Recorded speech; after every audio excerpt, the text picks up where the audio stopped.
시청자 여러분 안녕하십니까? VOA 뉴스투데이 시작합니다. 한국의 문재인 대통령이 미국 대선 전 미북 정상회담을 추진하겠다는 입장을 밝히고 미국 정부 측에도 이런 의사를 전달한 것으로 알려졌습니다.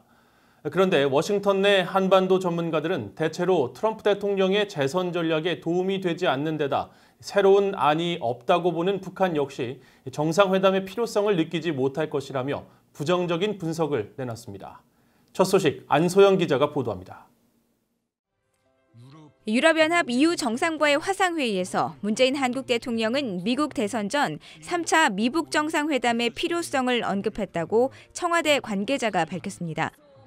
문 대통령은 또 어렵게 이룬 남북관계 진전과 성과를 뒤로 돌릴 수 없으며 인내심을 갖고 남북미 간 대화 모멘텀 유지를 위해 노력할 것이라고 말한 것으로 전해졌습니다. 청와대 관계자는 개성 남북공동연락사무소 폭파 이후 청와대와 백악관이 긴밀하게 소통하고 있다면서 문 대통령의 이런 생각은 미국 측에 전달됐고 미국 측도 공감하고 노력 중인 것으로 안다고 말했습니다.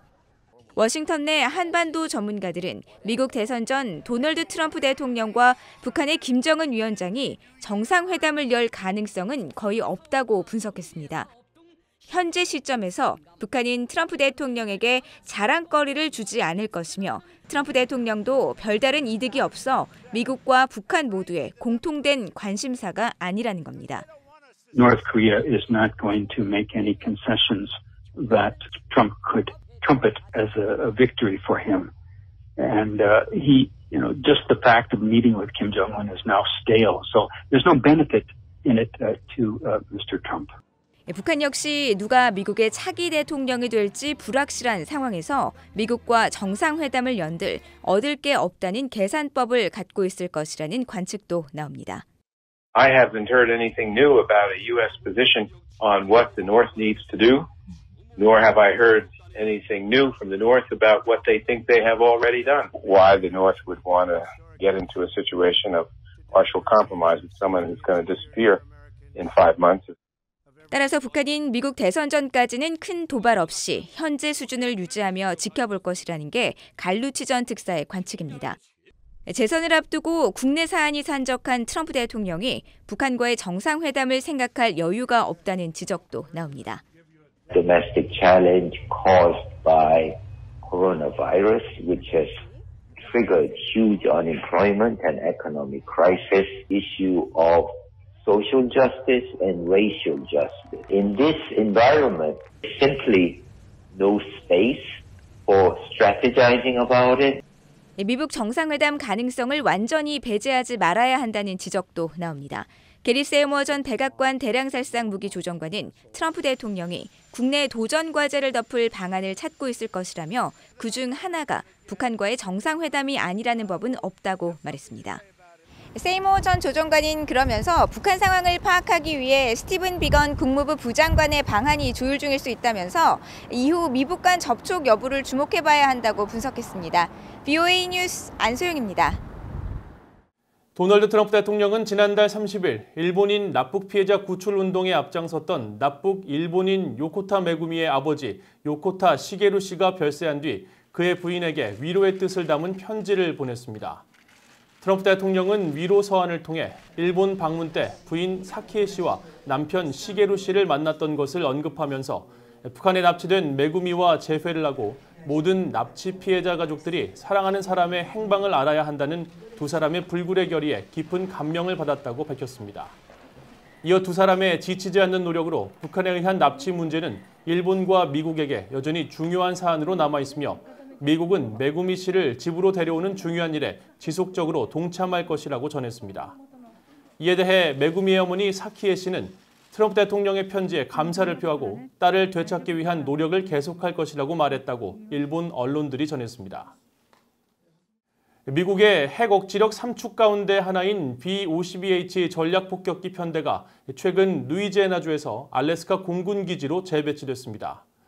미군은 영내 동맹국들과의 훈련 기회 극대화가 목적 가운데 하나라고 밝혔는데 전문가들은 한국과 가까운 거리와 북한 공격으로부터의 안정성 등 알래스카의 전략적 이점을 강조했습니다. 김시영 기자가 보도합니다. 굉음을 일으키며 날아가는 B-52H 전략폭격기입니다.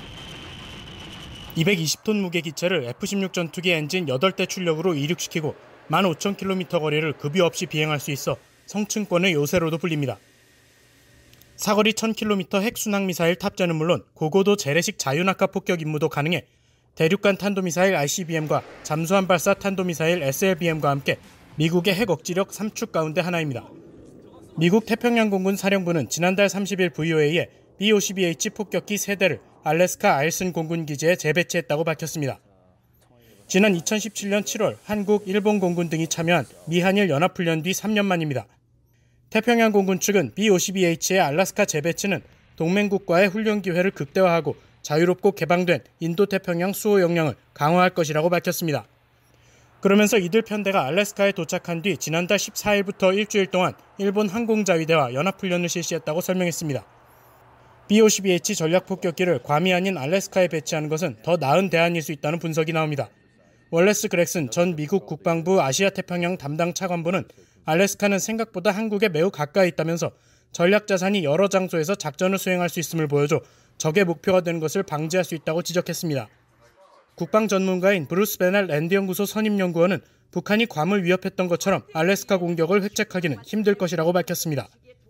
If they're in Alaska, they're on U.S. soil. They are on U.S. territory. If North Korea were to attack Eielson Air Force Base, the U.S. president would more than likely have to respond like any other part of the continental United States had been attacked. And that would mean a very serious response against North Korea. The regime would not survive. 한미연합사 작전참모 출신인 데이비드 맥스웰 민주주의 수호재단 선임연구원은 알래스카 공군기지는 인도태평양 지역의 힘을 상징하는 장소라면서 이곳의 전략자산은 북한을 비롯한 동북아의 어느 곳으로라도 출격할 수 있다고 강조했습니다. 미국 전략사령부는 B-52H 폭격기의 알래스카 재배치의 의미를 묻는 VOA의 질문에 국제적 안정과 안보 유지를 위해 전지구적 전략폭격 준비태세를 유지하는 것이 전략사령부의 목표라고 밝혔습니다. VOA 뉴스 김시영입니다. 미국의 신형 개조 전술 핵폭탄이 생산을 위한 성능시험 평가를 마치고 내년 회계연도 생산을 앞두고 있는 것으로 알려졌습니다. 미국의 3대 핵무기 개발 기관인 샌디아 국립연구소는 지난달 29일 B-61-12 중력 전술 핵폭탄의 첫 생산에 앞서 운용성과 안정성 등을 종합적으로 시험하는 기술 평가를 성공적으로 마쳤다고 밝혔습니다. 신형 개조 전술 핵폭탄은 미국이 추진하는 핵무기 현대화 계획의 핵심 가운데 하나로 지하시설 타격에 효과적이어서 핵 벙커버스터로 불리는데 샌디아 국립연구소 측은 기존 B-61-12 핵무기의 충격과 진동, 낙하, 온도, 대량의 전자파를 견디는 물리적 시험을 통해 성능을 개량했다고 밝혔습니다. 이에 대해 프랭크 로즈 전 국무부 군축 검증 이행 담당 차관보는 인도태평양 지역의 경우 지하 핵시설 겨냥에 특화돼 있다면서 향후 B-2 전략폭격기 등의 전개를 통해 북한의 모든 핵심 표적물을 파괴할 수 있다는 분명한 신호를 보내는 것이라고 분석했습니다. 크리스토퍼 포드 미국 국무부 국제안보 비확산 차관보는 북한이 유엔 안보리 규정을 위반해 화학무기를 사용했으며 시리아와 러시아도 화학무기 금지 조약을 위반해 화학무기를 사용했다고 밝혔습니다. 포드 차관보는 지난달 30일 화상으로 열린 대량 살상 무기와 관련 물질 확산 방지를 위한 글로벌 파트너십 총회 모두 발언에서 화학무기 사용 금지 기준이 심각하게 훼손됐다면서 이같이 밝혔습니다. 북한은 화학무기 금지 조약에 가입하지 않았지만 유엔 안보리는 2004년 결의 1540호에서 회원국들이 핵과 화학무기, 생물무기 확산 방지 조치를 해야 한다고 의무화했습니다. 앞서 미국 국무부는 지난 2018년 2월 북한이 국제법을 위반해 화학무기를 사용하거나 자국민에게 치명적인 화학무기를 사용해온 것으로 결론냈다고 밝혔는데 이런 조치는 2017년 북한 김정은 국무위원장의 이복형, 김정남이 말레이시아 공항에서 맹독성 신경작용제 VX로 암살된 뒤 나왔습니다.